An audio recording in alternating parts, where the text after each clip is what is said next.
Les affaires publiques n'ont plus de secret pour lui. Les vrais enjeux. Les vraies questions.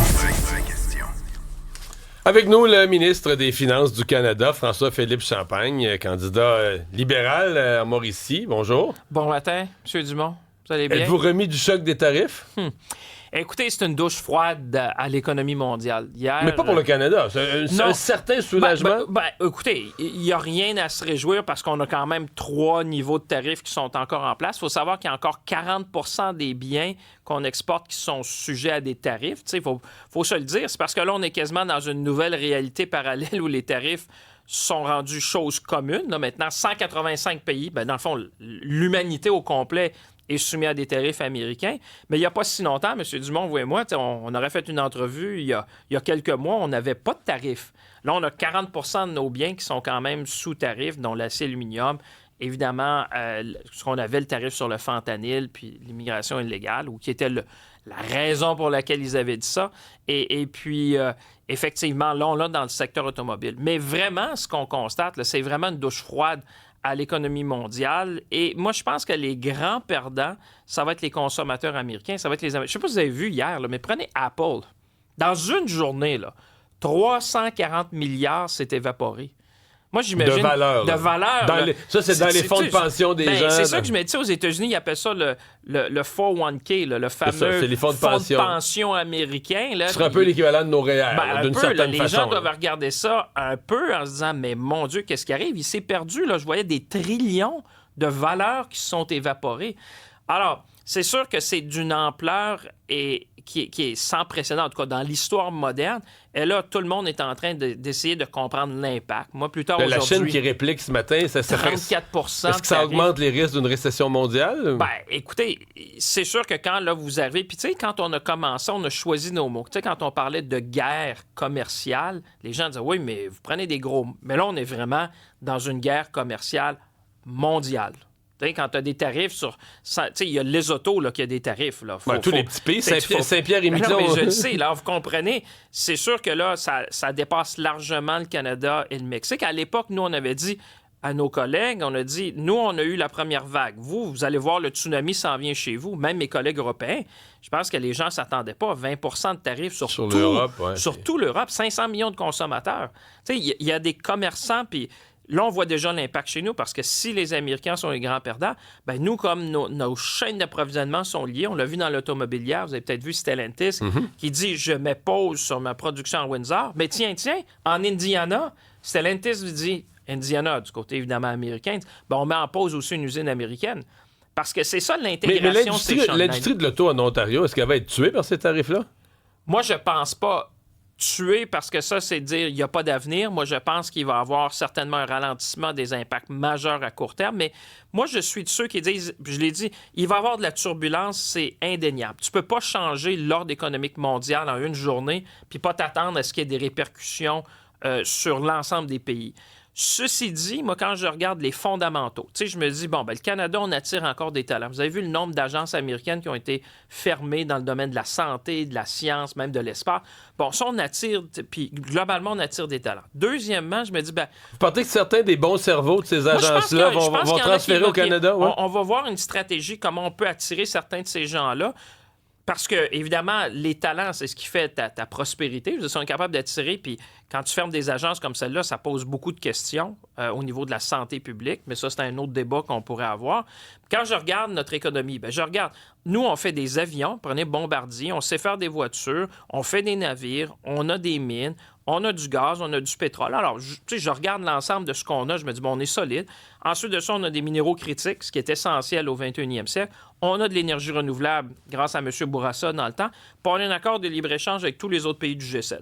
Fait que quand je regarde les fondamentaux, je me dis, turbulence à court terme, mais à long terme, moi, je suis confiant qu'on va sortir plus résilient, plus fort et plus prospère.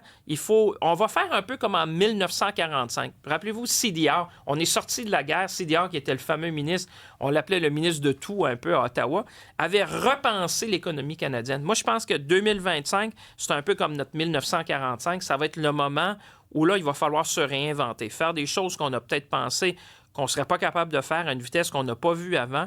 Et c'est pour ça que moi, je suis confiant. On va se battre contre les tarifs, on va protéger nos travailleurs, nos industries, puis on va bâtir. Moi, je pense que dans un monde qui est complètement... Vous et moi, là, on va refaire des entrevues probablement dans les prochaines semaines, les prochains mois, et on va se dire, ce qu'on a vécu hier, là, moi, je pense que ça va rester dans l'histoire comme un moment...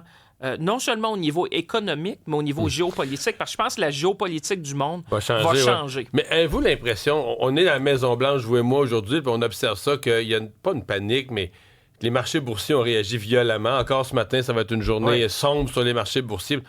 Que M. Trump, son entourage, si leur but, c'est de refaire des nouveaux deals, des nouvelles ententes avec chacun des pays, ils vont vouloir en faire une ou deux rapidement. Genre, envoyer le signal que là, on a frappé tout le monde, mais qu'on veut en régler pour pas laisser traîner ça, pour pas laisser la situation se morpionner trop?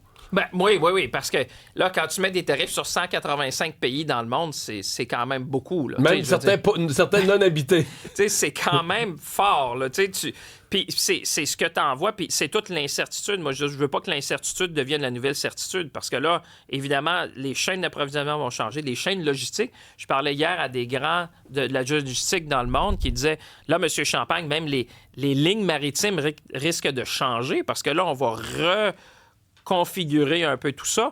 Mais vous avez raison, c'est là où le Canada... L'industrie du bateau, du container va peut-être bien aller. Exemple, dans l'automobile, si Toyota, Honda ne peuvent plus nous vendre celles qui viennent des États-Unis, ils vont nous les shipper direct du Japon. Ils vont nous les shipper direct du Japon. Hier, j'écoutais un grand de la logistique, justement, dans le domaine... Puis il dit, ils sont en train de repenser les lignes maritimes. Alors là, tu sais, quand je vous parle, évidemment, il y a beaucoup d'enjeux, mais il y a aussi des opportunités. Je dis, mais tiens, le Canada, alors nous, on pourrait développer nos ports. Je peux développer des nouveaux ports. Je peux développer, par exemple, des nouvelles voies ferroviaires. J'ai parlé à la présidente du CN, j'ai parlé au président du CP, le Canadien Pacifique, en disant, bien, nous, si on fait face à ça, alors comment on va tirer notre épingle du jeu? Moi, c'est en investissant chez nous, corridors commerciaux, développer nos ports, développer, par exemple, nos industries qui peuvent exporter dans des nouveaux marchés. Mais c'est tout ça, l'exemple des voies ferrées, si ça prend 5 ans, 10 ans à développer... Alors, on pourra pas se permettre. Non, mais je veux dire, mon point, c'est est-ce qu'on fait ça pour rien? Parce que dans 3 ans et demi, Trump débarque de là, puis... Moi, je vous dirais que non, parce que je pense, puis il y a peut-être eu des décennies de complaisance. T'sais, tout le monde en affaires vous dirait, M. Dumont, si tu as une PME puis tu as 80% de tes produits, tu vas vers un client, c'est peut-être bon, mais c'est dangereux. Là, c'est un peu la même chose. Vous dites, on ne voudra plus jamais être aussi dépendant. Non, je pense que, puis M. Carney l'a dit, le premier ministre l'a dit, cette relation-là va exister, mais il y a eu un bris de confiance fondamental. Pour nous, pour l'avenir, il faut vraiment regarder, il faut diversifier notre économie, il faut avoir des nouveaux partenaires commerciaux, il faut investir chez nous. Moi, j'ai dit, il faut faire de l'achat local. Dans les marchés publics, il est temps, entre vous et moi, qu'au niveau fédéral, provincial, municipal, on favorise les entreprises canadiennes. Il faut avoir une économie canadienne. C'est toutes ces barrières-là entre le Québec, par exemple, et le Nouveau-Brunswick ou les autres provinces, ça prend une économie canadienne. Et à ce moment-là, en même temps, c'est de miser sur nos forces. Quand je regarde ce qu'on a chez nous, c'est pour ça que oui, il y a une préoccupation à court terme de turbulence, mais je suis confiant qu'à long terme, parce qu'on est des bâtisseurs, on est des innovateurs, on est des entrepreneurs chez nous. Les Québécois, on sait faire. On l'a fait en 1945, on va le refaire en 2025.